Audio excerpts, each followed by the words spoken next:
Saudara-saudari, adik-adik, Bapak Ibu, para sahabat Tuhan Yesus di Paroki Santo Yosef Matahari dan di Stasi Santo Thomas Sayegan, juga para sahabat Tuhan Yesus dimanapun Anda berada. Salam semangat, berkah dalam, sehat selalu, dan tetap berbahagia. Juga senantiasa tekunlah berbuat baik. Marilah kembali kita belajar ilmu sejati pada hari Selasa, tanggal 2 Agustus tahun 2022, hari biasa pekan ke-18.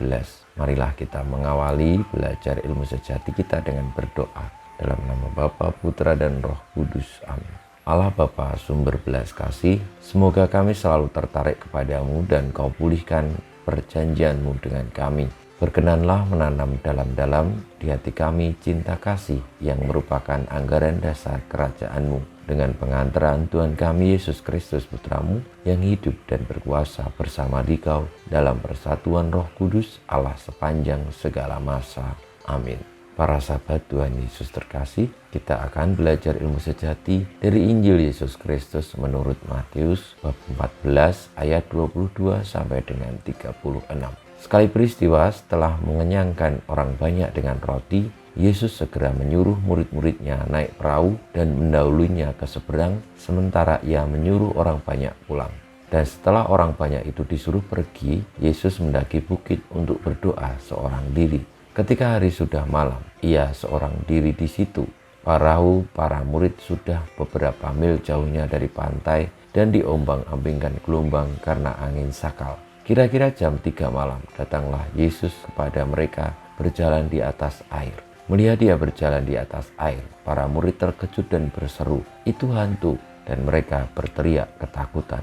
Tetapi Yesus segera menyapa mereka, katanya, "Tenanglah, akulah ini, jangan takut." Lalu Petrus berseru, "Tuhan, jika benar Tuhan sendiri, suruhlah aku datang kepadamu dengan berjalan di atas air." Kata Yesus, "Datanglah." Maka Petrus turun dari perahu dan berjalan di atas air mendapatkan Yesus. Tetapi ketika dirasakannya tiupan angin kencang, Petrus menjadi takut dan mulai tenggelam, lalu berteriak, "Tuhan, tolonglah aku." Segera Yesus mengulurkan tangannya, memegang dia dan berkata, "Orang kurang percaya, mengapa engkau bimbang?" Keduanya lalu naik ke perahu dan redalah angin. Dan mereka yang ada di perahu menyembah dia, katanya, "Sungguh engkau anak Allah." Setibanya di seberang, mereka mendarat di Genesaret.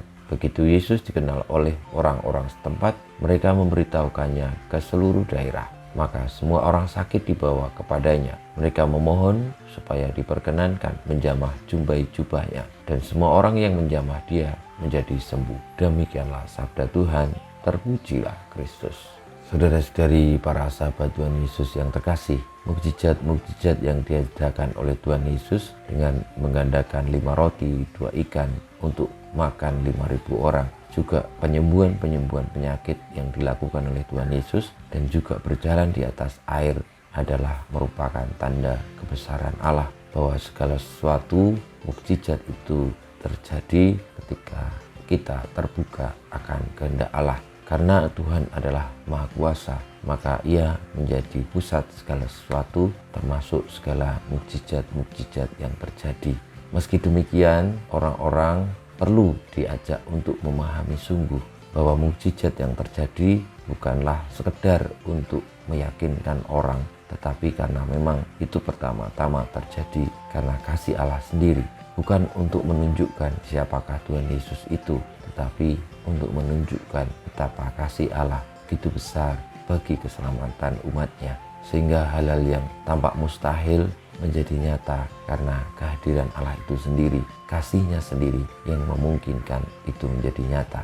Namun ketika kita bimbang, ketika kita ragu, ketika kita tidak lagi mengarahkan diri kepada kuasa Allah, maka yang terjadi ya kita mengenakan kemanusiaan kita yang rapuh. Segala macam hal di dunia ini, ketika kita berpijak kepada kemanusiaan kita akan menemukan begitu banyak kerapuhan. Tetapi ketika kita mengandalkan diri kepada Allah, maka akan terjadilah mukjizat-mukjizat itu. Marilah kita di dalam hidup ini mengarahkan diri kepada Allah, mengandalkan sepenuhnya akan kuasanya.